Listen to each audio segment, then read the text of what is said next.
Hi there, I'm Amy Van Dyke. I'm one of the curators at Museum of the Bible. And lately I've been wondering how the Israelites made clothing and blankets out of wool.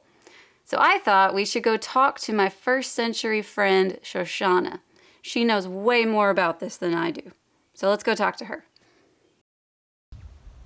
Shalom, my friends. Shoshana and Ishmael here.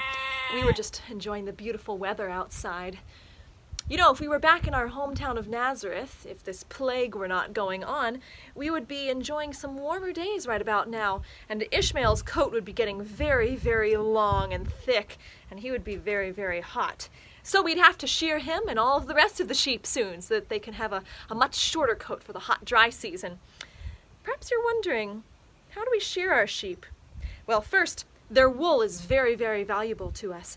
We use it to make clothing, we use it to make mats that we'll sleep on or recline on as we're eating our meals, we'll use it to trade with, and we like to dye it, but we'll get to that in a bit.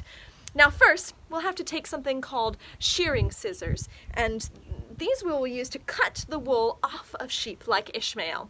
But because Ishmael and the rest of the sheep have been wandering around the Galilean hillsides all during the rainy season, their wool has acquired much dirt and many briars and many sticks and many other things that we have to pick out of it. So we have to spend some time cleaning it by hand, washing it in the river or in our homes, perhaps in a large basin. After we've cleaned it, we can then comb it.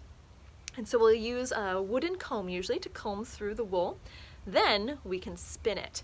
We take the wool and we'll get these nice, beautiful long strands like this. You're probably wondering, how do we spin it? Well, we have something called a drop spindle. It's a stick that's about this long. It has a small disc at the bottom. And so we'll take the unspun wool, which is more like a big bunch of stuffing, and we'll feed it into the drop spindle by spinning it around. We let the drop spindle hang and we turn it and it spins and it slowly pulls more and more of the wool into this long strand, as you can see here. Once we have spun it, we can then dye it, the most fun part. You see, we have some light sheep, like Ishmael. We also have some dark sheep. So we get some naturally dark wool like this, but we also get the light wool, and this is what we use to dye. So we'll use many things that we find around Nazareth. We can take the pomegranate, for example.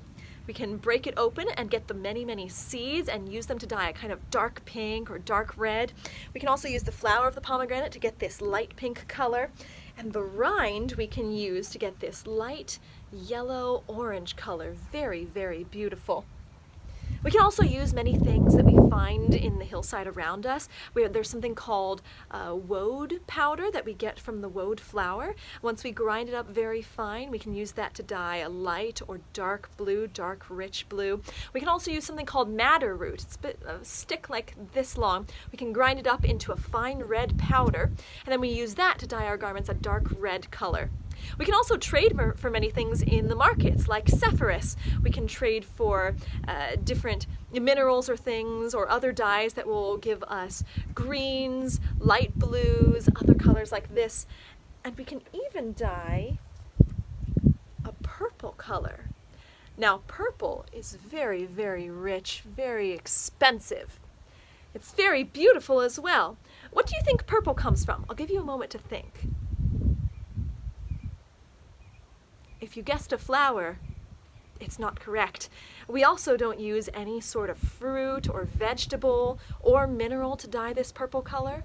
No, we actually get purple from something called a murex. The murex is a small sea animal about this big that has a spiky shell. It looks similar to a snail except for the spiky shell, and it's found in the Great Sea. But the problem is the murex is very, very difficult to find. Sometimes when the fishermen will cast their nets down to the bottom, they'll bring them back up and these murex shells will be there.